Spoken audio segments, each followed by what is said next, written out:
નમસ્કાર નમસ્કાર નમસ્કાર વિદ્યાર્થી મિત્રો, સ્વાગત છે આપ સર્વ વિદ્યાર્થી મિત્રોનું તમારી પોતાની યુટ્યુબ ચેનલ ઓશન જ્ઞાન લાઈવમાં.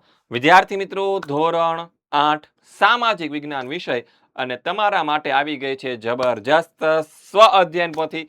તો આ સ્વ અધ્યયન પોથીના સંપૂર્ણ સોલ્યુશન આપણી યુટ્યુબ ચેનલ ઓશન જ્ઞાન લાઈવમાં મુકાવા લાગ્યા છે, જેની અંદર ધોરણ 8 ના તમામ વિષયો, એ તમારું સમાજ હોય, એ તમારું વિજ્ઞાન હોય, તમારું ગણિત હોય, તમારું અંગ્રેજી હોય, ગુજરાતી હોય, બરાબર છે, તમામ વિષયની સ્વ અધ્યયન પોથીના સોલ્યુશન આપણી આ યુટ્યુબ ચેનલ ઉપર મુકાઈ ગયા છે. તો ચાલો આજે આપણે સોલ્યુશન કરીએ આ સ્વ અધ્યયન પોથીના એક જબરજસ્ત ચેપ્ટર, એટલે કે ચેપ્ટર નંબર 2, ભારતમાં બ્રિટિશ શાસન. વિષય છે આપણો સામાજિક વિજ્ઞાન વિષય, બરાબર છે. તો ચાલો શરૂઆત કરીએ. જબરજસ્ત. અહીંયા આપણને પ્રશ્ન નંબર 1 આપેલો છે બીજા ચેપ્ટરમાંથી કે ભારતમાં બ્રિટિશ શાસન 1757 થી 1857. પ્રશ્ન નંબર 1 છે, નીચે આપેલા વિધાનમાંથી યોગ્ય વિકલ્પ પસંદ કરી અને જવાબ લખો. પહેલો સવાલ છે, નીચે આપેલ પૈકી કયું વિધાન કાયમી જમાબંધી મહેસૂલ પદ્ધતિ સાથે સુસંગત નથી? તો અહીં આપણને 4 ઓપ્શન આપ્યા છે. કાયમી જમાબંધી પદ્ધતિ કોર્નવોલિસે અમલમાં મૂકી હતી, તો વિધાન સાચું છે. કાયમી જમાબંધી પદ્ધતિમાં મહેસૂલના હકો જમીનદારોને આપવામાં આવ્યા હતા, વિધાન સાચું છે. કાયમી જમાબંધી પદ્ધતિથી ભારતના ખેડૂતો સમૃદ્ધ બન્યા હતા. તો શું સમૃદ્ધ બન્યા હતા? અંગ્રેજો આવ્યા અને ભારતના ખેડૂતો સમૃદ્ધ બન્યા? ऐसा तो कभी हो ही नहीं सकता मेरे भाई. तो जवाब આવશે ઓપ્શન સી કે આ વિધાન કેવું છે? તો કે ખોટું છે. ત્યારબાદ જોઈ લઈએ ઓપ્શન ડી. કાયમી જમાબંધીના કારણે અન્ન ભંડાર તરીકે ઓળખાતું બંગાળ છે એ કંગાળ બની ગયું હતું. એ વિધાન આપણું કેવું છે? એકદમ સાચું છે. અને તમારી જેવું સાચું છે તો એ વાત ઉપર ભાઈ કરી દો કોમેન્ટ કે આ વિધાન તમારી જેમ જ સાચું છે. ત્યારબાદ બીજો સવાલ, 18મી સદીના સમયગાળા દરમિયાન ઇંગ્લેન્ડમાં કાચું રેશમ ક્યાંથી આવતું હતું? તો ઇંગ્લેન્ડમાં કાચું રેશમ સ્પેનથી આવતું હતું, ઇટાલીથી આવતું હતું, એ અને બી બંને જગ્યાએથી આવતું હતું, કે કોઈ પણ જગ્યાએથી નહોતું આવતું? બહુ સિમ્પલ વસ્તુ છે કે બંનેમાંથી કયો વિધાન સાચું છે? તો કે એ અને બી, કે 19મી સદીમાં 18મી સદી ગાળા દરમિયાન ઇંગ્લેન્ડમાં કાચું રેશમ સ્પેન અને ઇટાલી બંને પાસેથી આવતું હતું. તો જવાબ આવશે ઓપ્શન એ અને બી. અને આના કારણે અંગ્રેજો જે હતા એમને હજી વધારે એને આ જે રેશમનો કાપડ છે એનો ઉદ્યોગ છે પોતાના હાથમાં લેવો, તો આથી એને ભારતના ખેડૂતો પાસે છે ફરજિયાત રેશમની ઉત્પાદન કરાવવા લાગ્યા હતા. તો જવાબ આવશે ઓપ્શન સી. ત્યારબાદ વધીએ ત્રીજા નંબરનો સવાલ, ભારતમાં થતી ગળી સંદર્ભે નીચેના પૈકી કયો વિકલ્પ પસંદ કરશો? તો કે ગળીનો છોડ ગરમ પ્રદેશમાં થાય, તો કે સાચી વાત છે. ભારતની ગળીનો રંગ કાગળ ઉપર એક ચમકતો હોય તેવી રીતે ઉપસી આપતો હતો, તો આ વિધાન પણ સાચું છે. તો જવાબ આપણો શું આવશે? તો કે ઓપ્શન સી માં આપણને શું કીધું કે ઓપ્શન સી માં એ અને બી બંને ખોટા છે. તો ખોટા તો નથી, બંને કેવા છે? તો કે સાચા છે. તો જવાબ આપણો બનશે ઓપ્શન ડી. શું બનશે? ઓપ્શન ડી આપણો જવાબ બનશે. તો જવાબ આવશે ઓપ્શન ડી. ત્યારબાદ વધી આગળ ચોથો સવાલ, મધ્ય ભારતમાં કઈ જાતિના આદિવાસી સમૂહો રહેતા હતા? મધ્ય ભારતમાં તો કે મુંડા તો પૂર્વ સાઈડ રહેતા હતા, સંથાલી પૂર્વ સાઈડ રહેતા હતા, કોલ છે દક્ષિણ સાઈડ રહેતા હતા. તો ખોંડ જાતિના લોકો છે એ મધ્ય ભારતમાં રહેતા હતા. પછી પાંચમો સવાલ, બિરસા મુંડા દ્વારા જન આંદોલન દરમિયાન કરવામાં આવેલી હાકલમાંથી નીચેના પૈકી કયા વિધાનનો સમાવેશ થતો નથી? બિરસા મુંડાએ મુંડા જાતિના લોકોને કઈ કઈ વસ્તુઓ કીધી હતી કે તમારે આટલું આટલું કરવાનું છે? દારૂ પીવાનું છોડી દેવું? તો કે હા ભાઈ કીધું હતું, દારૂ તો અમથુંય ન પીવાય મારા ભાઈ. અને ગુજરાતમાં તો આપણે દારૂ બંધી જ છે, કોઈ ના પી શકે. એટલે દારૂ પીવાય નહીં, દારૂ પીને ટલ્લી થઈને કરતા રખડવું, એના કરતા તો સીધા ન રખડીએ, ખાઈ પીને મોજ ના કરીએ, એવું હોય ને. ઘર અને ગામની સાફ સફાઈ રાખવી, હા તો કે ભાઈ ઘર અને ગામની સાફ સફાઈ રાખવાની જ હોય, એ ન કે તોય રાખવી પડે. ડાકણ જાદુકણામાં વિશ્વાસ રાખવાનો, એટલે કે અંધશ્રદ્ધામાં વિશ્વાસ રાખવાનો નહીં. આ ત્રણેય વસ્તુ કીધી હતી, પણ વર્તમાનમાં જીવવું આવું કીધું હતું નહીં. તો જવાબ આવશે આપણો ઓપ્શન ડી. ત્યારબાદ છઠ્ઠો સવાલ, સંથાલ જાતિના સમૂહ માટે નીચેનામાંથી કયું વિધાન લાગુ પડતું નથી? તો કે તેઓ વર્તમાન ઝારખંડ રાજ્યના હજારીબાગ આસપાસ રહેતા હતા, તેઓ આદિવાસી સમૂહો પૈકીની એક જાતિ સમૂહ હતો, તેઓ રેશમના કેળા ઉછેરતા હતા, તેઓ બ્રિટિશ સેનામાં મહત્વની ભૂમિકા ભજવતા. જો આ વિધાન સાચું છે, આય સાચું છે અને આય સાચું છે, પણ આ વિધાન કેવું છે તો કે ખોટું છે. તો જવાબ આપણો બનશે ઓપ્શન ડી કે સંથાલ જાતિના સમૂહ આદિવાસીઓ અને એ પણ અંગ્રેજો માટે લડે એ વાત તો ભાઈ લાલભાઈ ગળે ઉતરતી નથી ભાઈ, કંઈક ખોટું બોલો છો એના જેવું છે આ. પછી આગળ જોઈએ 7મો સવાલ, પૂર્વ ભારતમાં ગળીનો પાક થતો તો પશ્ચિમ ભારતમાં કયો પાક થતો?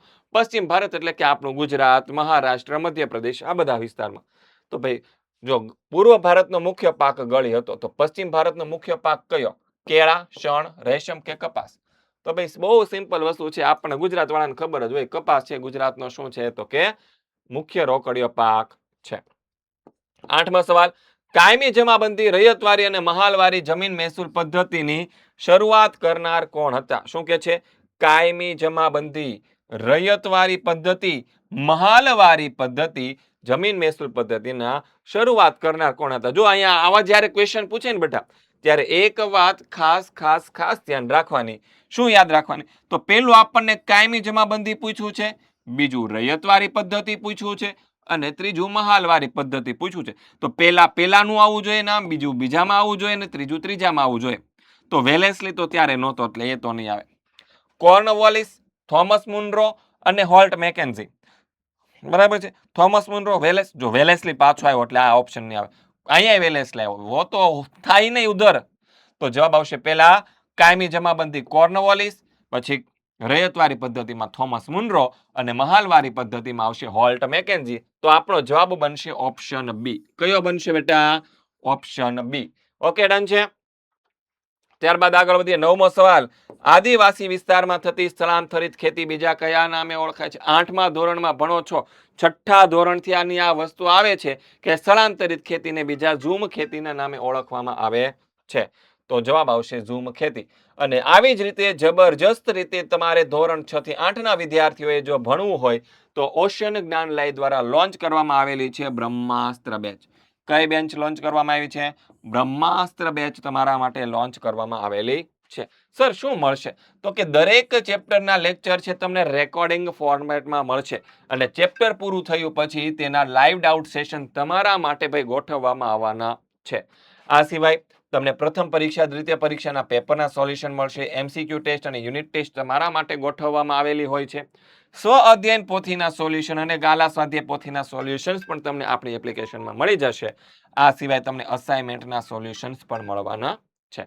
તો આટલી બધી વસ્તુ અને હા બીજી વસ્તુ તમારી પ્રથમ સત્રાંત પરીક્ષા હોય કે દ્વિતીય સત્રાંત પરીક્ષા હોય એની પણ તૈયારીઓ તમને અહીંથી કરાવવામાં આવશે. સર આટલું બધું બહુ મોંઘું હશે? માત્ર 1350 રૂપિયા મારા ભાઈ, કાંઈ જાજુ આપવાનું નથી. 1350 રૂપિયામાં આખું વર્ષ ભણવા મળે છે, તો ભણી લેવાય. ત્યારબાદ આગળ વધીએ પ્રશ્ન નંબર 2, ખાલી જગ્યા પૂરો. કે ગળી એ ખાલી જગ્યામાં વપરાતું દ્રવ્ય છે. ગળી શેમાં વપરાય? સર ગળી બ્લુ કલરની હોય તો બ્લુ કલરમાં કપડા નાખીએ તો કલર બ્લુ કલર થઈ જાય. તો રંગ દ્રવ્યમાં વપરાતી વસ્તુ છે, રંગકામમાં વપરાતી વસ્તુ છે. ત્યારબાદ બીજું કે 1765માં ઈસ્ટ ઇન્ડિયા કંપનીને ખાલી જગ્યાએ બંગાળની દીવાની સત્તા આપી. 1765માં કોણસા વાલા યુદ્ધ થયા હતા? 1757માં તો ભાઈ પ્લાસીનું યુદ્ધ થયું હતું, હમકો માલુમ હે. લેકિન 1765માં જે યુદ્ધ થયું હતું એનું નામ હતું બક્સરનું યુદ્ધ. અને બક્સરના યુદ્ધ પછી બંગાળની દીવાની સત્તા આપી કોને? તો કે મુઘલ બાદશાહ. શું નામ હતું એ મુઘલ બાદશાહનું? એ તમારે મને કોમેન્ટ કરીને કહેવાનું. મને તો આવડે છે, બરાબર છે.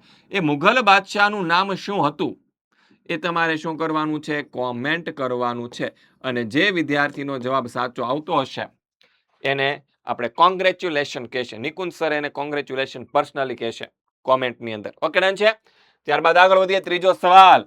બ્રિટિશ મહેસૂલી દફતરમાં ગ્રામના સમૂહ માટે ખાલી જગ્યા શબ્દનો પ્રયોગ થતો હતો? તો કે ગામ અથવા તો ગ્રામના સમૂહ માટે છે એ મહાલ શબ્દનો પ્રયોગ થતો હતો. કયા શબ્દનો?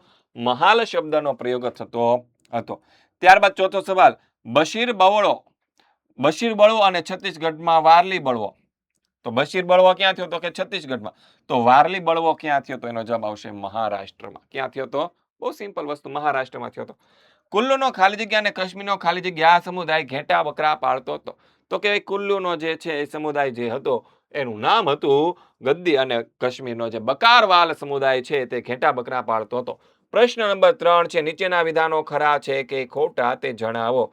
કંપની શાસકો ગોળીનું વાવેતર કરનાર ખેડૂતોની ફરિયાદ યોગ્ય રીતે સાંભળતા હતા. એ પાછા કંપનીના શાસકો અને ખેડૂતોની ફરિયાદો સાંભળે અને એનું નિવારણ લાવે. આ વાત લાલભાઈ ગળા હેઠે ઉતરતી નથી. તો વિધાન ખોટું જ હોય, સાચું હોય નહીં. બીજું, જનજાતિ સમુદાયના મુખિયાઓએ કંપનીના શાસકોને નજરાણા આપવા પડતા હતા. જનજાતિ સમુદાયના મુખિયા હતા એને કંપની શાસકોને શું આપવા પડતા હતા? નજરાણા, એટલે કે અમુક રકમ આપવી પડતી હતી. તો કે વિધાન સાચું છે. બિરસા મુંડાનું બચપણ પિતા સાથે સ્થળાંતરમાં વીત્યું હતું. તો કે હા, સ્થળાંતરમાં એક જગ્યાથી બીજી જગ્યાએ થતા, બીજી જગ્યાએ ત્રીજી જગ્યાએ થતા, અને આવી રીતે એને મિશનરી શાળાઓમાં અભ્યાસ કર્યો હતો. તો કે વિધાન સાચું છે. પછી ચોથું, બિરસા મુંડાનું મૃત્યુ થવા છતાં ઉલ ગુલાન ચળવળ મંદ ના પડી. અરે બંધ પડી ગઈ હતી ભાઈ, નહોતી પડી એવું નહોતું. તો વિધાન છે ખોટું. અને પાંચમું, બક્સરના યુદ્ધમાં જીત મેળવ્યા પછી ક્લાઇવે અવધના નવાબ અને મુઘલ બાદશાહ સાથે સંધિ કરી. તો કે હા, સીધી જ વાત છે, રાઈટ વાત છે. પછી મને ઓળખો, હું બિરસા મુંડાનો પિતા છું. તો કોણ હતા? તો કે બિરસા મુંડાના પિતાનું નામ હતું સુગના મુંડા. કોણ થા? સુગના મુંડા થા. માતાનું નામ શું હતું? માતાનું નામ હતું કરમી મુંડાઈના. શું હતું? કરમી મુંડાઈના હતું. પછી બીજો સવાલ, મહાલવારી પદ્ધતિમાં મહેસૂલ વસૂલ કરવાની જવાબદારી કોને સોંપાઈ હતી? તો કે જમીનદારને સોંપવામાં, ગ્રામના મુખીને સોંપવામાં આવી હતી. પછી ત્રીજો, બક્સર યુદ્ધ સમયે હું મુઘલ સામ્રાજ્યનો બાદશાહ હતો. કોણ હતો? હમણાં મેં તમને નામ આપ્યું થોડીક વાર પહેલા, તમને કોમેન્ટમાં પૂછ્યું હતું, એ આવડી ગયો એટલે આનો જવાબ આવડી ગયો. જવાબ આવશે શાહ આલમ બીજો. યસ, શાહ આલમ દ્વિતીય લખો તો પણ કઈ ખોટું પડે નહીં. આંધ્રપ્રદેશમાં રહેતા અને ગાય ભેંસ પાળતો જનજાતિ સમુદાય કયો હતો? આંધ્રપ્રદેશમાં આવશે લબાડિયા જાતિના લોકો.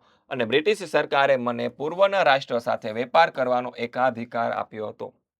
બ્રિટિશ સરકારે મને પૂર્વના રાષ્ટ્ર સાથે એકાધિકાર આપ્યો હતો. તો કોણ હતી? એ ઈસ્ટ ઇન્ડિયા કંપની હતી.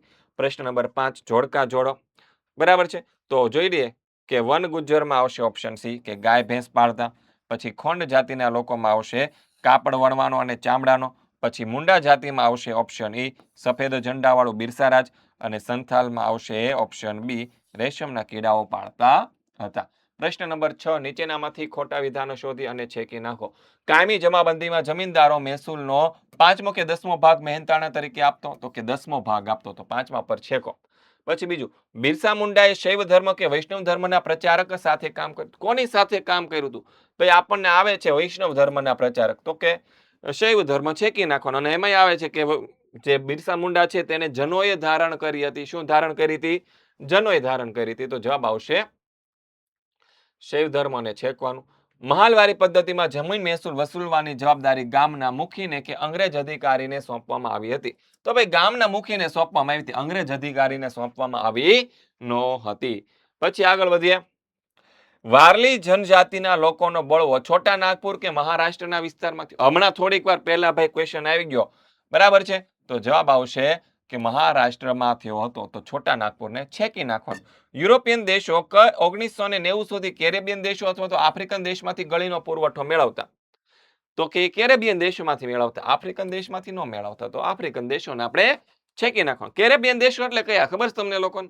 ઓલા વેસ્ટ ઇન્ડિઝના દેશો, જે ઓલી ક્રિકેટમાં ટીમ છે ને વેસ્ટ ઇન્ડિઝ, એ દેશો બધા. હા, ત્યારબાદ આગળ વધીએ. પ્રશ્ન નંબર 7, પારિભાષિક શબ્દ સમજાવો. ઇજારો કોને કહેવાય? ઇજારો એટલે કે કોઈ એક વ્યક્તિ કે સંસ્થાનો કોઈ વસ્તુના ઉત્પાદન, વેચાણ કે સેવા પર સંપૂર્ણપણે અંકુશ હોય કે સ્થિતિમાં બજારમાં તે વસ્તુ કે સેવા બીજા કોઈ વિકલ્પો હોતો નથી, જેના કારણે ઇજારો ધરાવનાર વ્યક્તિ કે સંસ્થા ભાવ નિર્ધારણ અને પુરવઠા નિયંત્રણમાં સ્વતંત્ર હોય છે. પછી સ્થળાંતરિત ખેતી. તો કે સ્થળાંતરીય ખેતી એ એક પ્રકારની ખેત પદ્ધતિ છે જેમાં ખેડૂતો જંગલનો એક ભાગને સાફ કરીને ખેતી કરે છે અને થોડા જ સમય પછી જમીન ફળદ્રુપતા ઘટતા બીજી જગ્યાએ સ્થળાંતર કરીને ફરીથી ખેતી કરે છે. આ પ્રકારની ખેતીમાં જમીનનો લાંબા સમય સુધી પડતર રાખવામાં આવે છે જેથી તેની ફળદ્રુપતા છે એ પાછી આવી શકે. પછી વેપારીકરણ. તો કે વેપારીકરણ એટલે કે કોઈ વસ્તુ, સેવા કે પ્રવૃત્તિને વેપારી હેતુ માટે ઉપયોગમાં લેવી અથવા તો તેને બજાર વેચાણ ભાવ માટે રજૂ કરવી. આ પ્રક્રિયામાં સામાન્ય રીતે ઉત્પાદનનું મોટા પાયે નિર્માણ થાય છે અને તેનો મુખ્ય ઉદ્દેશ્ય નફો કમાવવાનો હોય છે. ત્યારબાદ જોઈએ પ્રશ્ન નંબર 8. આવા પ્રશ્ન છે તમને તમારી સ્વ અધ્યયન પોથીમાં આલવામાં આવેલા છે. તો પ્રશ્ન નંબર 8 કહે છે કે 1-2 વાક્યમાં જવાબ લખવાના છે. તો હું તમને અહીંયા બધા જવાબ લખીને આલતો છું. બરાબર છું? કે પહેલો સવાલ છે, બ્રિટિશ શાસન દરમિયાન ભારતના મહાન વેપારી પાકો કયા કયા હતા? તો ભાઈ કપાસ, જો અહીંયા તમને અંડરલાઈન કરી દઉં, કપાસ, ગળી, અફીણ, ચા, કોફી અને શેરડી. આ બધા શું હતા? તો કે બ્રિટિશ શાસન દરમિયાન મહત્વના વેપારી પાકો હતા. ત્યારબાદ આગળ વધીએ. બીજો સવાલ શું કહે છે? બીજો સવાલ તો કે બીજો સવાલ એવું કહે છે, ઈસ્ટ ઇન્ડિયા કંપનીએ જનજાતિ સમુદાયના મુખિયાઓની સત્તા ઉપર કાપ શા માટે મૂક્યો? તો ભાઈ બહુ સવાલ સિમ્પલ છે. કારણ કે તેઓ જનજાતિના વિસ્તારો પર પોતાનો અંકુશ સ્થાપિત કરવા માંગતા હતા અને જનજાતિઓને કંપનીના નિયમો હેઠળ લાવવા માંગતા હતા. ઇતના સા છોટા સા હે. મુંડા જનજાતિ સમૂહોએ કોની સામે ચળવળ મજબૂત બનાવી? તો કે ભાઈ બ્રિટિશ શાસક અને જમીનદાર એટલે કે દીકુ એટલે કે બહારના લોકો વિરુદ્ધ છે પોતાની ચળવળ છે તેને મજબૂત બનાવી હતી. ત્યારબાદ આગળ જોઈએ ચોથો સવાલ, 18મી સદીમાં ભારતમાં જોવા મળતી જનજાતિઓના નામ જણાવો. જેટલી જોવા મળતી હતી, બરાબર છે, બધા લખી દેવાના. મુંડા હતી, સંથાલ જાતિના લોકો હતા, ગોંડ હતા, ભીલ લોકો હતા, ખોંડ લોકો હતા અને કોળી લોકો પણ હતા. તો અહીંયા જો તમને અંડરલાઈન કરીને આલું છું, મુંડા, સંથાલ, ગોંડ, ભીલ, ખોંડ અને કોળી. પછી મીર કાસિમને અંગ્રેજો સામે કઈ બાબતમાં વાંકું પડ્યું? તો ભાઈ કર મુક્ત ખાનગી વેપાર કરવાની બાબતમાં વાંકું પડ્યું હતું, જેને કારણે તેને અંગ્રેજો સામે યુદ્ધ કર્યું હતું. રૈયતી પ્રથામાં ગળીનું ઉત્પાદન અને વેચાણ કઈ રીતે થતું હતું? તો કે ભાઈ રૈયતી પ્રથામાં ગળીનું ઉત્પાદન ખેડૂતોને કંપની અથવા તો બાગાયતદારો દ્વારા લોન આપવામાં આવતી અને તેઓની જમીન પર ગળીનું વાવેતર કરતા હતા, જેનું વેચાણ નિર્ધારિત ભાવે બાગાયતદારોને જ કરવાનું હતું. બસ સિમ્પલ વસ્તુ છે. અને આમાં તો તમને માત્ર હું સોલ્યુશન આપું છું અને સોલ્યુશનમાં એટલી બધી વસ્તુઓ સમજાવું છું. તો વિચાર કરો, બ્રહ્માસ્ત્ર બેચ તો તમને દરેક ચેપ્ટર સમજવા માટે ઉપયોગી છે. એમાં કેટલા જોરદાર લેવલથી સમજાવવામાં આવતું હશે. તો ધોરણ 8ના વિદ્યાર્થી મિત્રો માટે લોન્ચ થઈ ગઈ છે આપણી બ્રહ્માસ્ત્ર બેચ. અને આ બ્રહ્માસ્ત્ર બેચમાં જોડાવાથી તમને શું ફાયદો થશે? તો કે દરેક ચેપ્ટર્સ તમને અહીં સમજાવવામાં આવશે. દરેક ચેપ્ટર સમજાઈ ગયા પછી તમને અહીં લાઈવ ડાઉટ સોલ્યુશન્સ પણ આપવામાં આવશે. આ સિવાય તમારા માટે paper solution, MCQ test, unit test, સ્વ અધ્યયન પોથી અને ગાલા સ્વાધ્યાય પોથી, અસાઇનમેન્ટ સોલ્યુશન, આ બધી જ વસ્તુ તમને ત્યાંથી આપવામાં આવશે. બરાબર છે. આ સિવાય તમારી પ્રથમ સત્રાંત પરીક્ષા, દ્વિતીય સત્રાંત પરીક્ષાની તૈયારીઓ પણ તમને કરાવવામાં આવશે. તો મોબાઈલ નંબર તમને અહીંયા આપેલો છે 7046222254. આ કોન્ટેક્ટ નંબર ઉપર કોન્ટેક્ટ કરી અને તમે વધારે માહિતીઓ મેળવી શકો છો. પ્રશ્ન નંબર 9, કારણ આપો. અન્ન ભંડાર તરીકે ઓળખાતું બંગાળ કંગાળ બન્યું. તો કે બંગાળ અન્ન ભંડાર તરીકે ઓળખાતું હોવા છતાં કંગાળ બન્યું કારણ કે અંગ્રેજોની શોષણકારી મહેસૂલી નીતિઓ. પછી બીજું શું છે? તો કે વારંવાર દુષ્કાળો પડતા અને ખેડૂતો પર લાદવામાં આવતા અતિશય કરવેરાના કારણે ખેતી અને ખેડૂતોની સ્થિતિ અત્યંત દયનીય બની હતી. પછી બીજો સવાલ, કંપની શાસનમાં ભારતના ખેડૂતો મોટી સંખ્યામાં જમીન વિહોણા ખેતમજૂરો બની ગયા. આવું કેમ થયું? તો કે અંગ્રેજોની જે જમીન મહેસૂલી નીતિઓ હતી, જેમ કે કાયમી જમાબંધી, રૈયતવારી પદ્ધતિ, મહાલવારી પ્રથા હેઠળ ખેડૂતો પાસેથી ઊંચો મહેસૂલ ઉઘરાવવામાં આવતો હતો, જેથી ખેડૂતો દેવાદાર બન્યા. પછી મહેસૂલ ન ભરી શકવાના કારણે જમીનદારો જમીન ખરીદી લેતા હતા. પરિણામે ખેડૂતો જમીન વિહોણા ખેતમજૂરો બની ગયા હતા. ત્યારબાદ આગળ જોઈએ પ્રશ્ન નંબર 10, ટૂંકનોંધ લખો. કાયમી જમાબંધી ટૂંકનોંધ લખો. તો કે કાયમી જમાબંધી એ બ્રિટિશ ભારતમાં 1793માં લોર્ડ કોર્નવોલિસ દ્વારા દાખલ કરવામાં આવેલી એક જમીન મહેસૂલ પ્રણાલી હતી. અને આ પ્રણાલી હેઠળ જમીનદારોને જમીનના માલિક તરીકે જાહેર કરવામાં આવ્યા હતા અને તેમને સરકારને નિશ્ચિત મહેસૂલ ચૂકવવું પડતું હતું. આ મહેસૂલ કાયમી ધોરણે નક્કી કરવામાં આવ્યું હતું અને તેમાં કોઈ ફેરફાર થયો ન હતો. આ પ્રણાલીનો મુખ્ય હેતુ કંપની માટે નિયમિત આવક સુનિશ્ચિત કરવાનો અને જમીનદારોને ખેતીમાં રોકાણ કરવાનો પ્રોત્સાહિત કરવાનો હતો. જો કે આ પ્રણાલીથી ખેડૂતોને ઘણું નુકસાન થયું હતું કારણ કે તેમને જમીનદારો દ્વારા શોષણનો ભોગ બનવું પડતું હતું. ઓકે, બીજો સવાલ છે જનજાતિઓની પ્રવૃત્તિઓ. તો કે 19મી સદીમાં ભારતમાં ખોંડ, સંથાલ, મુંડા, કોયા, કોલ, વન ગુજ્જર, લબાડિયા, ગદ્દી, બકારવાલ, આ બધી જ જનજાતિના સમૂહો રહેતા હતા. સંથાલ જાતિના સમૂહો વર્તમાનના ઝારખંડ અને હજારીબાગ આસપાસ રહેતા હતા. તેઓ રેશમના કીડા ઉછેરતા, રેશમના વેપારીઓ સંથાલો પાસેથી કાચું રેશમ ખરીદતા હતા અને મુંડા જાતિના સમૂહો ઝારખંડ રાજ્યમાં છોટાનાગપુરની આસપાસ રહેતા હતા. તેઓ શિકાર કરવાનો અને વન્ય પેદાશો એકત્ર કરવાનો વ્યવસાય કરતા હતા અને મધ્ય ભારતમાં રહેતા ખોંડ જનજાતિના સમૂહો પણ શિકાર કરવા અને વન્ય પેદાશો એકઠી કરવાનો વ્યવસાય કરતા હતા. કેટલાક જનજાતિના સમૂહો પશુપાલનનો વ્યવસાય પણ કરતા હતા. ઉદાહરણ તરીકે પંજાબના પહાડી પ્રદેશમાં રહેતા વન ગુજ્જર અને આંધ્રપ્રદેશમાં રહેતા લબાડિયા જનજાતિના સમૂહો ગાયો ભેંસો પાળતા હતા. હિમાચલ રાજ્યના કુલ્લુમાં રહેતા ગધી ગડરીઓ કાશ્મીરમાં રહેતા હતા. બકરવાલ જનજાતિના સમૂહો ઘેટા બકરા પાળતા હતા. કેટલીક જનજાતિઓ ખેડૂતો હતી, તે ખેતી કરતી હતી. દાખલા તરીકે ભારતના ઉત્તર પૂર્વ વિસ્તારમાં અને મધ્ય ભારત તથા જંગલ વિસ્તારમાં રહેતી જનજાતિ ખેતીનો વ્યવસાય કરતી હતી. ત્યારબાદ ત્રીજું છે ઉલ ગુલાન ચળવળ. તો કે દક્ષિણ બિહારના છોટા નાગપુરના ઉચ્ચ પ્રદેશમાં વિસ્તારમાં લગભગ 400 ચોરસ માઇલ વિસ્તારમાં એ ચળવળનો પ્રભાવ હતો. બિરસાએ ચળવળ દરમિયાન જનજાતિના લોકોને દારૂનો ત્યાગ કરવાની, ઘર અને ગામને સ્વચ્છ રાખવાની, ડાકણ જાદુકળામાં વિશ્વાસ ન રાખવાની હાકલ કરી અને મુંડાએ પોતાના ગૌરવશાળી ભૂતકાળ મુજબ જીવન જીવવું અને એક જગ્યાએ રહીને ખેતી કરવા માટે જણાવ્યું. બિરસાની દરેક વાતને મુંડા સમુદાય સારી રીતે અનુસરતો હતો અને બિરસાની ચળવળથી અંગ્રેજોને ભય લાગ્યો કે જનજાતિઓ બિરસાના નેતૃત્વમાં મુંડા રાજ સ્થાપિત કરશે. તેથી તેમણે રાજ્ય વહીવટમાં અડચણરૂપ બનવાનો બિરસા પર ખોટો આરોપ મૂક્યો અને ઈસવીસન 1895માં બિરસાની ધરપકડ કરી અને 1897માં જેલમાંથી છૂટ્યા પછી બિરસાએ પાછી ચળવળ શરૂ કરી. તેમણે ડીકો અને અંગ્રેજો સામે સફેદ ધ્વજવાળું બિરસા રાજ સ્થાપવા અને ચળવળને વેગવંતી બનાવી. 1900માં બિરસાનું અવસાન થઈ ગયું. આથી તેની ચળવળ છે એ મંદ પડી ગઈ. ત્યારબાદ આગળ વધીએ પ્રશ્ન નંબર 11. તમારા વિસ્તારમાં થતા પાકો વિશે માહિતી મેળવો. એ પાક કઈ રીતે ઉપયોગી અને ક્યાં ઉદ્યોગમાં કાચા માલ તરીકે ઉપયોગી છે તેની નોંધ તમારા નોટબુકમાં લખો. બરાબર છે. ઉદાહરણ તરીકે આપ્યું છે બટેકા, તો કે વેફરની કંપનીમાં વપરાય. પાકનું નામ છે બટાકા. વપરાશ ખોરાક રૂપે વપરાય છે. ભજીયા, શાકભાજી, પાઉંભાજી બધી જગ્યાએ ઉપયોગમાં થાય છે. એવી રીતે ઉદ્યોગમાં ઉપયોગ હોય તો કે વેફર બનાવવામાં વપરાય, બટાટાની ચિપ્સ, ફ્રેન્ચ ફ્રાઈઝ બનાવવામાં કંપનીમાં કાચા માલ તરીકે ઉપયોગ અને સ્ટાર્ચ ઉદ્યોગમાં પણ ઉપયોગી થાય છે. પછી પ્રશ્ન નંબર 12. નીચે આપેલ શબ્દ ચોરસમાંથી બ્રિટિશ શાસન દરમિયાન રહેતી વિભિન્ન જનજાતિના નિવાસ સ્થાનો અને જનજાતિઓના નામ શોધો. તો જો અહીંયા તમને બધા જ મેં તમને શોધીને આપેલા છે. તમારે ખાલી એને શું કરવાના છે, એકવાર જોઈ લેવાના છે. તમારા બુકની અંદર શું કરવાના છે, તો કે ગોઠવી દેવાના છે. જો અહીંયા આપણને આપ્યા છે સંથાલ તો કે હજારીબાગ, મુંડા છોટા નાગપુર, કુલ્લુ કાશ્મીર, ખોંડ મધ્ય ભારત, પછી કોઈ આવો તો કે આંધ્રપ્રદેશમાં, પછી ગુજ્જર છે તે પંજાબમાં. આવી રીતે તમને જવાબ લખીને આપેલા છે. તો બસ વિદ્યાર્થી મિત્રો, આપનો આપણો આ લેક્ચર છે અહીંયા પૂરો કરીએ છીએ. મળીશું આપણે નેક્સ્ટ લેક્ચરની અંદર. ત્યાં સુધી બેટા જય હિન્દ, જય ભારત, જય જય ગરવી ગુજરાત.